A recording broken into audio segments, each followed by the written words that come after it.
চট্টগ্রামে ভেঙে যাওয়া ব্রিজ পুনর্নির্মাণের আগে মাটিসহ বিভিন্ন জিনিস সরিয়ে নিতে কাজ করছে ঠিকাদারি প্রতিষ্ঠান।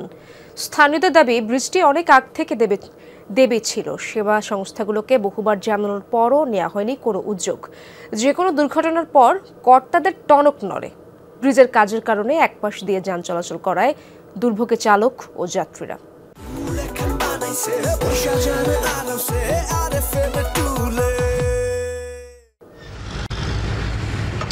ভারী বৃষ্টিতে বৃহস্পতিবার ভোরে ভেঙে যায় বায়েজিদ অক্সিজেন সড়কের শীতল ঝর্ণা খালের উপর নির্মিত ব্রিজের একাংশ। এরপর থেকে সড়কের এক পাশ দিয়ে চলছে যানবাহন। ব্রিজটি পুনর্নির্মাণের আগে ভাঙা অংশে পরিচ্ছন্নতার কাজ করছে স্ট্রাকচার কর্পোরেট লিমিটেড নামে একটি ঠিকাদারি প্রতিষ্ঠান।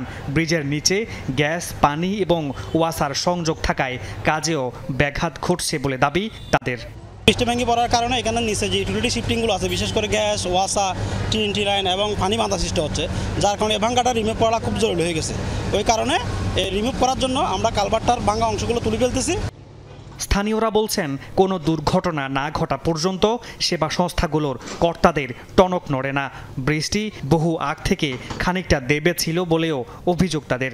ব্রিজটা আরও অন্তত 2-3 বছর আগ থেকে দেবে আছে। এটাকে কাজ করবে বলে একটা অ্যাক্সিডেন্ট না হওয়া পর্যন্ত আমাদের আসলে কোনো কাজ করা হয় নাই। ভাঙার আগে যদি ডিসিশনটা নিতে তাইলে দেখা গেছে আমাদের সাধারণ যাত্রীদের জন্য একটু ভালো হতো। পূর্বে প্রিভেনশনে বিশ্বাস করি না আমরা, সবসময় হচ্ছে প্রতিরোধ না করে হচ্ছে পরবর্তীতে আমরা একটা ভোগান্তির জন্য হচ্ছে মানুষের জন্য জিনিসগুলো রেখে দিই। সড়কটির এক পাশ দিয়ে গাড়ি চলাচল করায় ভোগান্তিতে পড়তে হচ্ছে চালক ও যাত্রীদের। অফিস ছুটি হলে ভোগান্তি বাড়ে দ্বিগুণ।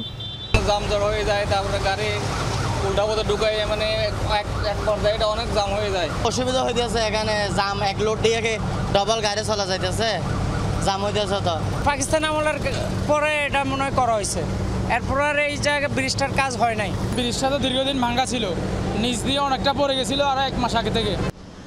ব্রিজটির প্রায় 500 মিটার দূরে আব্দুর রব সড়কের মুখে শীতল ঝর্ণা নামে খালের এই ব্রিজটিও দেবে গেছে। এর পাশে রয়েছে শিক্ষা প্রতিষ্ঠান, ঝুঁকি নিয়ে চলাচল করছে স্থানীয়রা।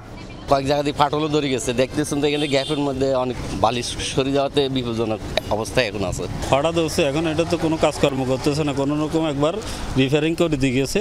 ঝুঁকিপূর্ণ যে ব্রিজের যে গার্ডারগুলো আছে, গার্ডার বলে স্ট্রাকচারটা, ওখানে আমরা একটা স্টিল ফ্রেম করে দিচ্ছি আপাতত, মানে একটা টেম্পোরারি সলিউশন করে দিচ্ছি, যাতে এই ঝুঁকিপূর্ণ এরিয়াটা বৃষ্টিতে যাতে ল্যান্ডস্লাইড না করে।